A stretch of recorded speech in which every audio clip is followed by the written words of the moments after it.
할렐루야. 우리 찬양 받으신 주님께 영광의 박수 올립시다. 주님 감사합니다. 감사합니다. 귀한 찬양해 주신 할렐루야 찬양대 권한악단원들 감사합니다. 우리 할렐루야 찬양대 찬양이 늘 은혜스러운데 오늘은 10배나 더 은혜스러운 것 같아요. 그죠? 할렐루야. 오늘 여러분에게 하나님께서 하늘문을 여시고 은혜 주실 줄 믿으시기 바랍니다. 오늘 증거할 말씀의 제목은 저런 제목입니다. 시작. 회개하라는 하나님의 음성을 들어야 합니다. 아멘. 지금 전 세계 이목은 큰 지진이 일어난 튀르키예에 향하고 있습니다. 지금부터 딱 일주일 전 지난 2월 6일 월요일 새벽 4시경 튀르키예에 진도 7.8의 강진이 일어났다고 합니다. 그 뒤에도 여진이라고 할 수 없는 아주 이상한 지진이 450여 차례 계속 일어났다고 합니다. 그래서 학자들이 이번 튀르키예 지진은 참 특이한 지진이다 라고 이름을 붙이고 있습니다. 지금까지 드러난 피해를 살펴보면 사망자가 2만 5천 명이 넘었습니다. 부상자는 수십만 명이고 주택이 6천여 채 파괴가 되었습니다. 완전히 파괴가 되었습니다. 아직도 잔해더미 속에 매몰된 사람이 아무도 정확한 숫자는 모르지만 20만 명 이상 매몰되어 있을 거라고 추정을 하고 있습니다. 이 사태를 보면서 7, 8년 전 2017년 11월 15일 오후 2시 29분경 진도 5.4의 지진을 겪은 포항 시민의 한 사람으로서 그 지진의 두려움과 그 지진의 공포와 그 지진의 불안한 마음이 다시 살아나는 것 같아서 얼마나 마음이 아프고 눈물이 나고 안타깝기 그지가 없었습니다. 지금 지진 피해를 입은 튀르키예에 가장 시급하고 가장 중요한 일이 뭐라고 생각하십니까? 전 세계가 합력하여 그들을 돕고 매몰된 사람을 생명 구하는 것이 가장 시급한 일일 것입니다. 무너진 건물 더미 속에 갇혀있는 그 사람들을 수단 방법 가리지 말고 한 사람이라도 더 많이 구하는 게 우리 모두의 바람이고 소원일 것입니다. 지금은 인종을 초월하고 국가를 초월해야 됩니다. 종교가 다르고 사상이 다를지라도 생명 살리는 일에는 하나가 되어야 한다고 생각합니다. 무조건 도와야 됩니다. 특히 튀르키예는 6.25 때 우리나라에 미군 다음으로 많은 전투병을 파병해 준 나라라는 거 여러분이 잘 알고 있습니다. 그래서 우리나라도 역대 최대 숫자인 118명의 구조대가 튀르키예에 투입되어서 지금까지 보고된 바에 의하면 8명의 생존자를 구했다고 합니다. 참 감사한 일 아니겠습니까? 이렇게 전 세계가 가슴 아파하고 한 명이라도 더 사람의 생명을 살리려고 몸부림을 치는데 지구 반대편에서는 이런 일도 벌어지고 있답니다. 여러분, 미국 사람들이 가장 좋아하는 스포츠가 뭔 줄 아세요? 미국에만 있는 미식 축구라는 게 있답니다. 미식 축구. 럭비도 아니고 축구도 아니고 미식 축구예요. 미국 사람들은 미식 축구하면 그냥 막 미친답니다. 미식 축구의 결승전 경기를 슈퍼볼이라고 부른답니다.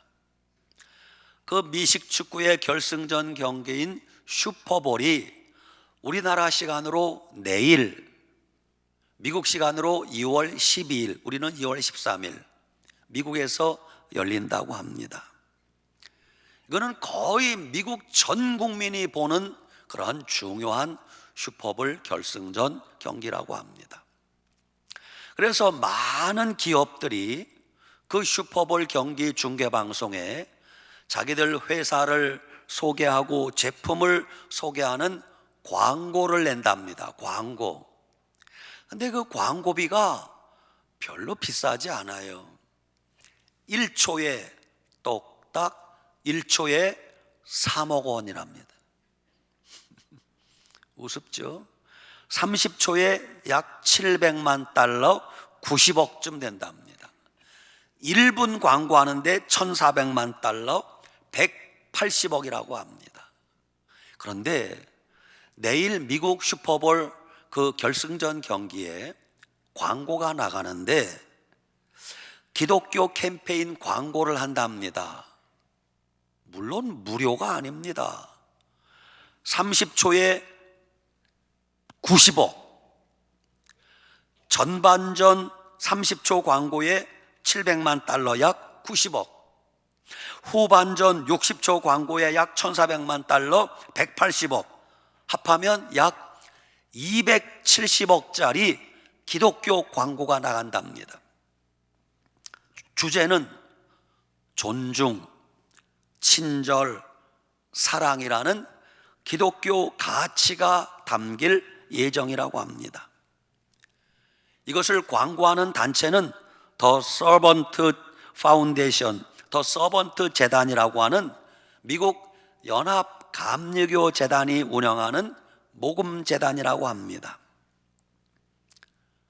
1년 반 전인 2022년 4월 어느 익명의 기부자가 그 감리교 연합재단에 1억 달러를 기부했답니다. 통도 커요. 1억 달러, 지금 환율로 1260억이에요. 그 돈을 가지고 내일 슈퍼볼 경기에 He gets us, 번역하면 그는 우리를 이해합니다. 즉 예수님은 우리를 이해합니다 라는 뜻의 광고를 낸다는 것이에요. 전도하는 거니까 방법이 틀렸느니 잘못이니 말하기는 좀 그렇지만, 만약 저에게 그 돈이 있다면 저는 그 어마어마한 돈을 그렇게 쓸 것 같진 않아요. 여러분, 우리가 잘 모를 때는 항상 기준이 뭐예요? 기준. 성경 말씀이 기준이에요. 기준. 이게 틀렸는지 맞았는지 성경 말씀이 기준이에요. 성경에는 그렇게 복음을 전한 것 같지가 않아요. 예수님은 이 땅에 계실 때 돈다발을 뿌려대지 않았어요. 예수님이 돈이 없으셨겠습니까? 예수님은 복음을 전하는데 광고하고 선전하고 구호를 외치지 않았어요. 예수님은 복음을 전하는데 직접 걸어 다니시면서, 때로 배 타고 다니시면서 발품 팔아가며 복음을 전하셨어요. 예수님은 예수 믿으라고 구호를 외치지 않았어요. 예수님은 친히 자기가 십자가 지심으로 생명을 전하셨어요. 예수님은 복음 전할 때, 얘들아, 내가 너희들 이해한다, 안 그러셨어요. 너희들 오늘 주일인데 운동장에서 축구 보고 야구 보고 있구나, 내가 너희들 이해한다, 그러지 않았어. 너희들 오늘 바쁜 일이 있구나, 결혼식도 있고 장사도 해야 되고 그래서 오늘 교회 주일 성수 못 하는구나, 내가 이해한다, 주님 그러지 않았어요. 주님은 단호하게 말씀하세요. 안식일을 기억하여 거룩히 지키라. 나를 믿으라. 회개하고 복음을 믿으라. 나를 따라오려거든 자기를 부인하고 자기 십자가를 지고 나를 쫓을 것이니라. 주님은 우리에게 결단과 순종을 요구하셨어요. 여호수아가 나와 내 집은 여호와만 섬기겠노라 결단하잖아요. 대충 댕겨도 주님이 이해하시겠지. 주님 그러지 않았어요.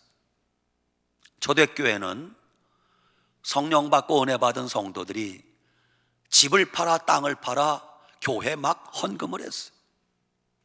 그런데 베드로가 성전 문에 들어가다가 안진뱅이 된 구거라는 사람을 만납니다.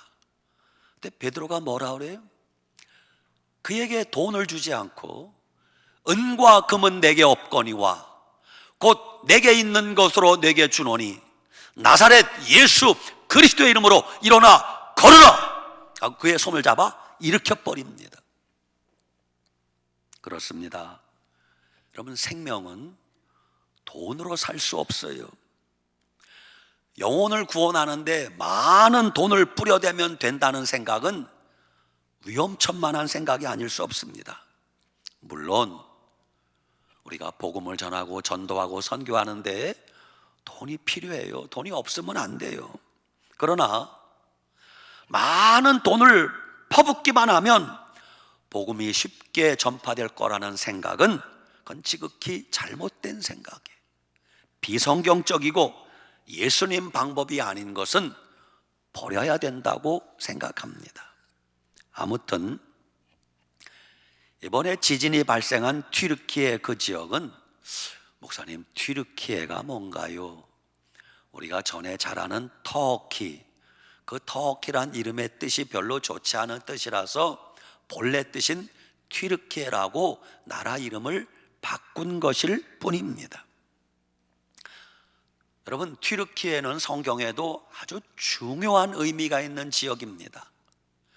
초대교회 때부터 복음이 어떻게 전파되었는가 하면 마가다락방에서 성령 충만받은 그들로 인하여 예루살렘 교회가 폭발적으로 부흥합니다. 베드로의 한 번 설교를 듣고 3,000명이 회개합니다. 또 한 번 설교하니 5,000명이 회개합니다. 예루살렘 교회는 순식간에 10,000명, 20,000명 되는 교회가 되었습니다. 얼마 후에 예루살렘 교회에 핍박이 일어났습니다. 그래서 사도들 외 사람들이 핍박을 피하여 사마리아로 올라갑니다. 북쪽으로 올라가 사마리아 땅을 전도합니다. 그 사람들이 더 북쪽으로 올라가 안디옥을 전도합니다. 그 사람들이 더 북쪽으로 올라가 소아시아를 복음화합니다. 소아시아, 성경에 나오는, 요한계시록에 나오는 소아시아 7교회, 에베소, 서머나, 버가모, 두아디라, 사데, 빌라델비아, 라오디기아, 이 7교회가 있던 그 지역이 바로 지금 터키, 튀르키예 그 지역이란 말입니다. 바로 그 터키에서 드로아라는 곳에서 사도 바울이 기도하다가 환상을 봅니다. 지중해 건너 마게도니아, 그리스, 헬라에서 한 사람이 환상 가운데 건너와서 우리를 도와달라고 해서 사도 바울이 드로아에서 배 타고 마게도니아, 유럽 선교를 시작하는 것입니다. 그 복음이 헬라를, 그리스를 거쳐 그 복음이 로마를 지배하고 그 복음이 북쪽으로 계속 올라가 유럽을 복음화하고 그 복음이 계속 북진하여 영국을 복음화했습니다. 드디어 더 이상 북쪽으로 올라갈 수 없으니 그 복음이 영국에서 대서양 건너 미국으로 건너갑니다. 미국을 복음화한 그 복음이 태평양 건너 한국으로 넘어옵니다. 그 복음이 한국을 지나 중국으로 계속 서진하면 마지막 땅끝이 도착됩니다. 거기가 어디예요? 복음의 원출발지 예루살렘이에요. 복음이 지구를 한 바퀴 돌아서 다시 예루살렘에 도착하면 이 천국 복음이 땅끝까지 전파되어야 그제야 세상 끝날이 오리라고 주님이 말씀하지 않았어요? 유대인들은 지금까지 예수님이 메시아라는 걸 믿지 않아요. 물론 일부의 사람은 믿고 있습니다만은, 그런 유대인들이 예수님이 메시아구나 깨닫고 믿게 될 날이 옵니다. 그 날이 바로 우리가 고대하는 예수님 재림의 날인 걸 알 수 있습니다. 이렇게 소아시아 7교회가 복음의 꽃이 활짝 피었던 지역이 바로 튀르키예 그 나라입니다. 그 복음의 꽃이 약 500년 동안 꽃피다가 지금부터 1500년 전 그 복음의 나라 튀르키예가 무슬림 국가가 되어버렸어요. 무슬림 국가. 지금도 튀르키예는 99% 무슬림 국가입니다. 사도 바울이 통곡하고 예수님이 가슴 아파 우시지 않겠습니까? 이제 우리는 전 세계에서 일어나는 크고 작은 재난들로 인하여 순식간에 수만 명이 죽잖아요. 코로나로 수백만 명이 죽었습니다. 이런 사태를 보면서 가슴 아파 애통하시는 하나님의 음성을 들어야 돼.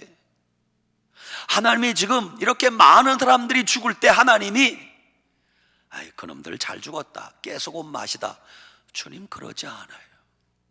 주님 지금 가슴 아파하고 있어요. 이런 일들을 겪으면서 백성들아 회개하고 내게로 돌아오라. 백성들아 회개하고 하나님 아버지 품으로 돌아오라. 백성들아 우상을 버리고 잘못된 종교를 버리고 하나님께 돌아오라는 하나님의 음성을 우리가 들어야 할 때가 지금입니다. 오늘 누가복음 13장 이하의 말씀은 두 가지 사건을 주님이 말씀하십니다. 저 북쪽 갈릴리 호수 근처에 살던 갈릴리 마을 사람들이 예루살렘에 하나님께 예배드리러 왔습니다. 모든 유대인들은 1년에 3차례 반드시 예루살렘에 가서 하나님께 예배해야 될 의무가 있어요. 갈릴리에서 예루살렘까지는 직선거리로 120km요.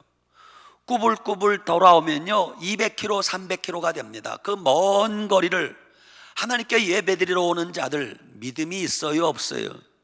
믿음이 좋은 분들이죠. 그렇게 갈릴리에서 예루살렘까지 예배드리러 온 그들이 빌라도에게 체포되어 빌라도가 그들을 죽였단 말입니다. 믿음 좋은 사람들이에요. 하나님께 예배하러 왔어요. 근데 빌라도가 그들을 죽인 것이에요. 그러자 말하기 좋아하는 사람들이 수군거립니다. 그 사람들은 죄가 많아서 죽었을 거야. 사람들은 너나 할 것 없이 다 이기적입니다.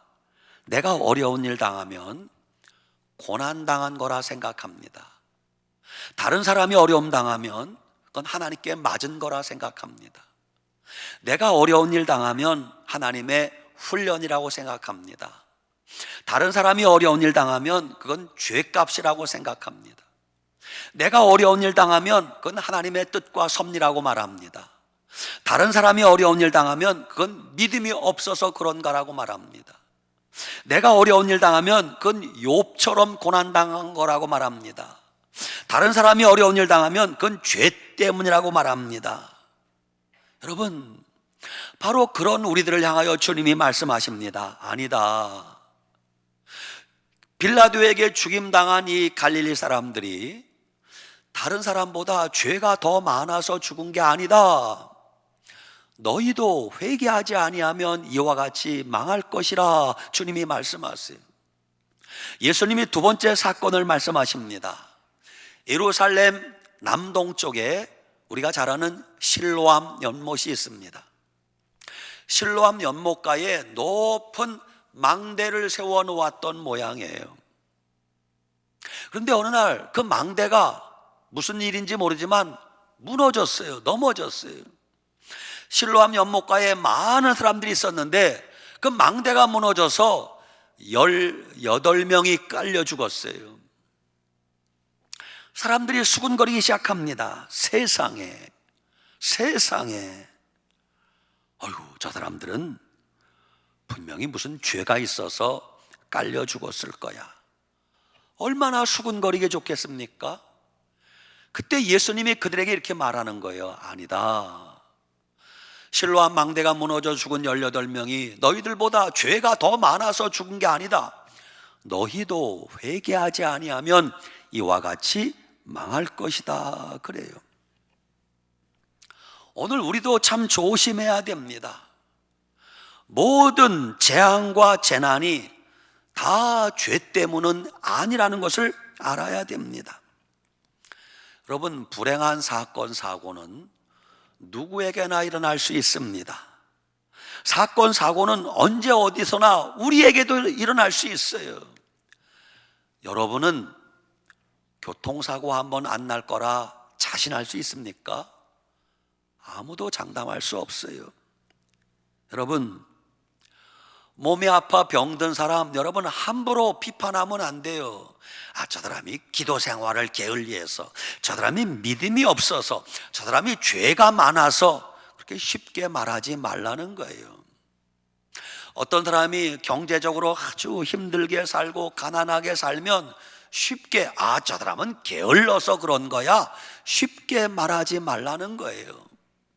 어떤 재난이 닥칩니다. 코로나에 걸렸습니다. 여러 가지 어려운 일이 닥치면 저 사람들은 죄가 많아서 그런 일을 겪는 거라고 쉽게 말할 수 없다는 것입니다. 주님은 우리에게도 너희도 회개치 아니하면 이와 같이 망할 것이다 라고 우리에게 회개를 촉구하는 말씀이 오늘 말씀이에요. 여러분은 요즘 하루하루 살아가면서 하나님 음성을 듣고 계십니까? 여러분, 하나님의 음성을 우리는 매일 들어야 됩니다. 매 순간 들어야 됩니다. 목사님, 나는 하나님의 음성이 안 들리는데요. 아니에요.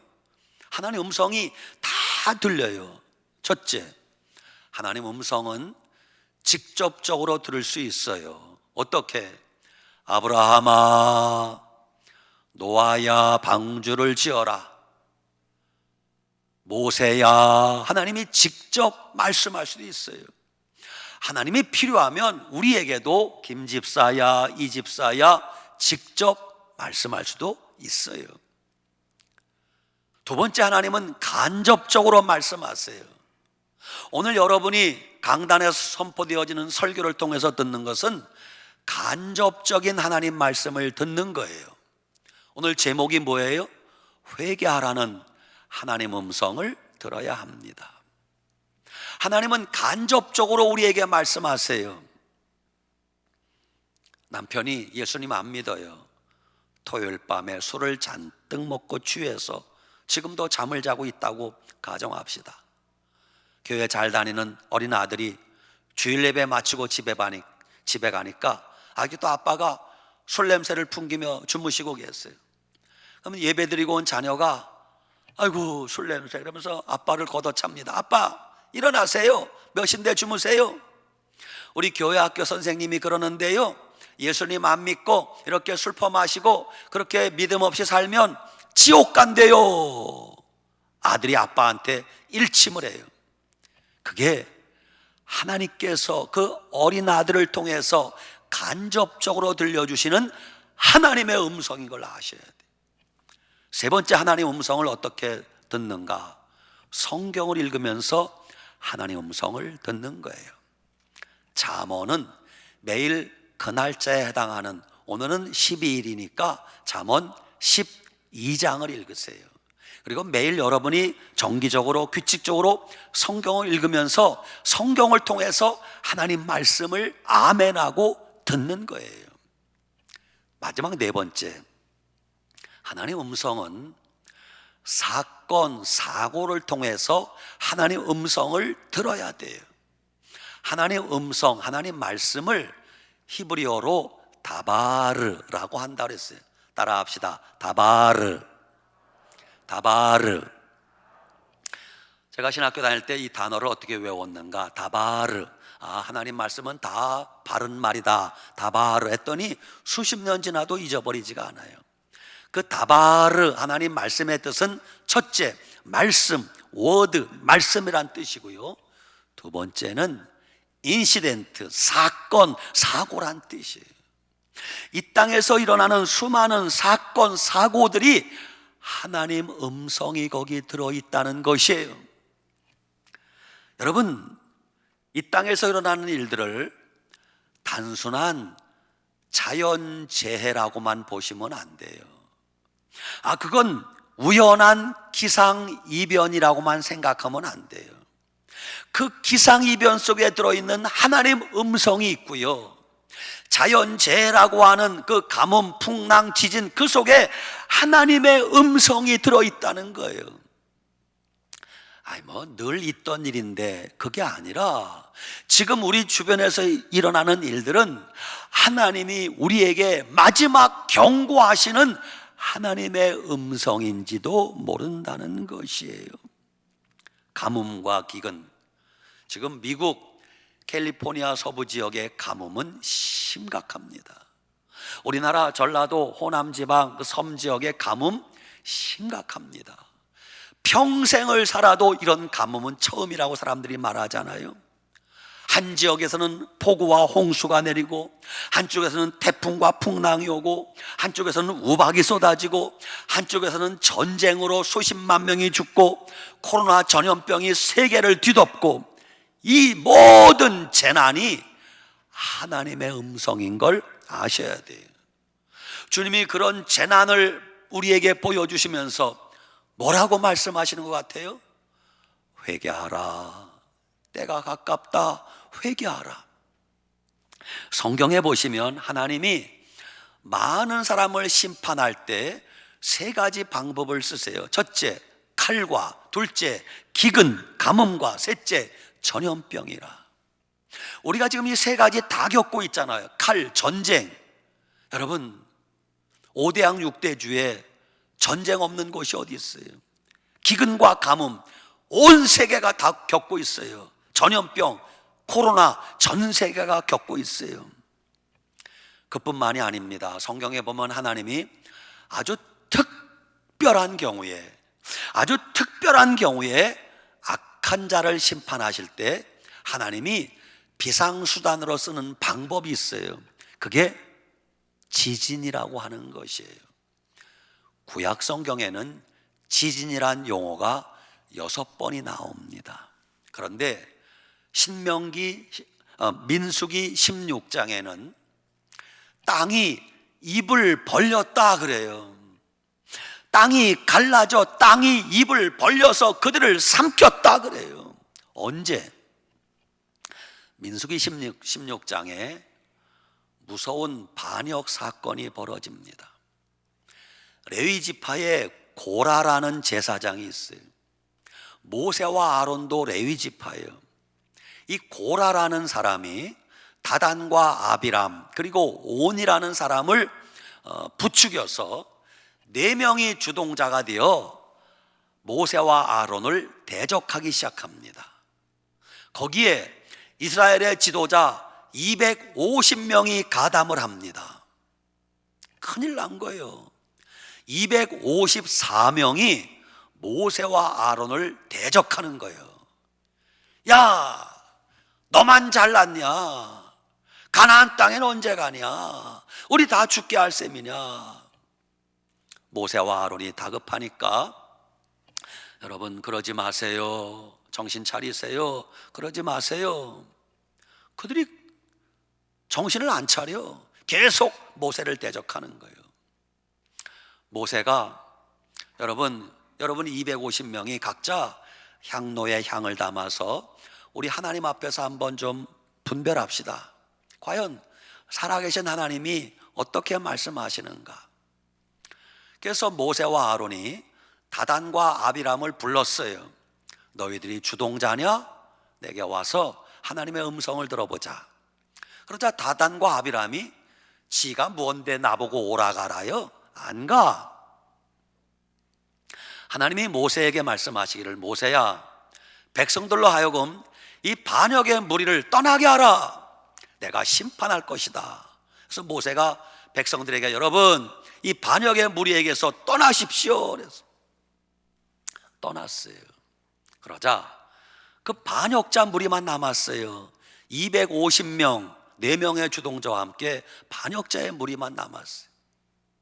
그 무리들이 살고 있는 장막에 그 반역자의 무리 254명과 그들에 속한 가족들과 그들이 속한 짐승들, 바로 그 지역에만 성경에 이렇게 나와요. 민수기 16장 30절, 땅이 입을 열어 이 사람들과 그들의 모든 소유물을 삼켜 산채로 지옥에 스올에 빠지게 한지라. 그래서 254명이 죽었어요. 그리고 나머지는 하나님의 성전에서 불이 나와서 250명을 불태워 죽어버렸어요. 그러면 이것을 본 백성들이 정신을 차려야 되잖아요. 민수기 16장 40절 보니까 이런 끔찍한 일이 벌어졌는데 이렇게 나와요. 이튿날, 며칠 지났어요? 하루밖에 안 지났어. 이튿날 백성들이 벌떼같이 모세와 아론에게 달려들어 모세한테 막 삿대질을 하고 손가락질 하다가 성경에 모세와 아론을 친히 쳤다. 뭐요? 때린 거요. 주먹질로 하고 모세 어퍼컷 막 훅 막 때린 거요. 하나님이 급하니까 모세야 피하라. 왜요? 하나님, 내가 이들을 죽일 것이라. 모세가 하나님 살려달라고, 그러나 하나님 진노를 거두시지 않아요. 그 자리에서 전염병이 발생했어요. 성경에 연병이 발생했다. 죄송해요, 우리 속된 말로 지랄 연병 하네. 그 연병이 발생해요. 그 연병이 장티푸스예요.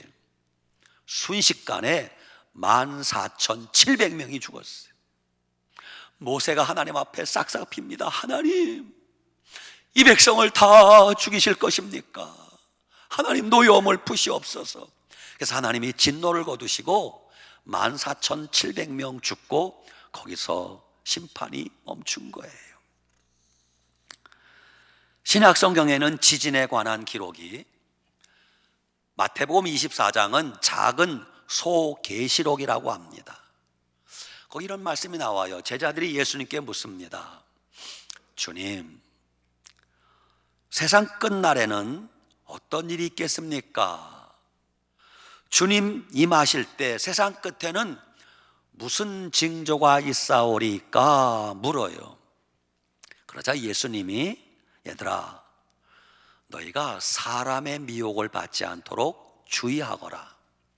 앞으로 많은 사람들이 나타나서 내가 그리스도야, 내가 메시아야, 이런 사람들이 많아질 것이다. 세 번째, 난리와 난리 소문을 들을 것이다. 네 번째, 민족이 민족을, 나라가 나라를 대적하여 일어날 것이다. 나라마다 전쟁이 벌어질 것이다. 다섯 번째, 곳곳마다 기근과 지진이 있을 것이다. 여러분, 포항에 5.4 지진이었기에 망정이지, 그게 진도 1이 커져서 진도 6.4였으면 피해는 1이 커지는 게 아니라 32배가 커지는 거예요. 진도 2가 되면, 2가 커지면 64배가 커지는 거예요. 지금 진도 8 정도 되니까 나라가 망할 정도 되지 않아요? 만약 앞으로 언젠가 지진이 더 커져서 진도 9, 진도 10 정도의 지진이 되면 무너지지 않을 건물이 어디 있겠어요? 사랑하는 여러분, 지금은 아무리 봐도 세상 돌아가는 걸 보면 5대양 6대주에서 한쪽에는 가뭄이, 한쪽에는 홍수가, 한쪽에는 지진이, 한쪽에는 전쟁이 뭐 빤한 지역이 없어요. 이 모든 징조들은 주님 오시는 사인인 걸 여러분 기억하셔야 됩니다. 튀르키예 남부 지역과 시리아 북부 지역의 지진을 보면서 그것을 먼 나라 이야기, 남의 나라 이야기라고 생각하시면 절대 안 됩니다. 하나님이 오늘 우리에게, 그리고 전 세계 다른 모든 백성들에게 이렇게 말씀하시고 계세요. 뭐라고? 그 다음은 너희 차례가 될 것이다. 그 다음은 너희 차례가 될 것이다. 너희도 회개하지 않으면 이와 같이 망하게 될 것이다. 여러분, 여러 가지 예수님 재림의 징조, 종말의 징조를 보면서 우리가 해야 될 일은 너도 나도 주님 앞에 엎드려 회개하는 길밖에는 없어요. 보라, 지금은 은혜 받을 만한 때요, 보라, 지금은 구원의 날이로다 하지 않았습니까? 때가 찼고 하나님의 나라가 가까이 왔으니 회개하고 복음을 믿으라고 주님이 안타깝게 외치지 않아요? 사랑하는 여러분, 지금은 너나 할 것 없이 지구상에 살고 있는 70억 인류가 다 회개할 때임을 아셔야 됩니다. 회개할 기회를 놓치면 나중에 통곡하며 울게 될 날이 올지 몰라요. 세상 돌아가는 것을 보면서 노아 시대 홍수가 모든 사람들을 심판할 때까지 방주에 들어간 노아의 8 식구 외에는 다 뭐하고 있었어요? 이미 심판이 시작되었는데도 불구하고 그들이 먹고 마시고 즐기며 흥청망청 시집가고 장가가면서 죽을 때까지 자기들이 죽는 걸 모르게 죽었어요. 지금도 마찬가지예요. 회개하라, 너나 회개하라. 종말이 가깝다. 무슨 종말이냐? 예수님 재림이 임박했습니다. 아이고 세상에 무슨 예수님 재림이냐 믿으려고 하지 않아요. 사랑하는 여러분, 우리만이라도 좀 정신 차립시다. 회개할 거 있으면 빨리 회개하시기 바랍니다. 누구부터 회개하면 돼요? 나부터 회개하면 돼요. 언제 회개하면 돼요? 오늘 지금 회개하면 돼요. 회개했으면 뭘 맺어야 돼요? 회개의 열매를 맺어야 돼요. 이렇게 사는 사람은 주님이 언제 어느 때 오셔도 두려워할 거 하나도 없어요. 왜? 회개한 자는 등과 기름이 예배되었기 때문이에요. 근데 회개하지 않은 자는 등불도 꺼졌습니다. 여분의 기름도 없습니다. 주님 공중 재림하시는 날 그들은 올라가기 어려울 것이에요. 오늘 말씀 가슴에 깊이 간직하고 날마다 회개하며 주님 맞이할 준비하고 믿음으로 살아가는 늘사랑교회 성도들 다 되시길 축원합니다. 아멘. 기도합시다. 살아계신 하나님 감사합니다. 이 땅에서 벌어지는 수많은 재난 사건들을 보면서 이 모든 것이 다시 오실 주님 오시는 발자국 소리임을 알았습니다. 주님, 날마다 깨어 기도하며 회개하며 등과 기름을 예비하고 주님 맞이할 준비하며 살게 하여 주시옵소서. 지진으로 수많은 목숨을 잃은 튀르키예 그 나라 불쌍히 여겨주시고 그 나라 국민들도 잃었던 믿음 되찾게 하시고 살아계신 하나님 품으로 돌아오는 역사가 있게 하여 주시옵소서. 예수님 이름으로 축복하고 기도 올리옵나이다. 아멘.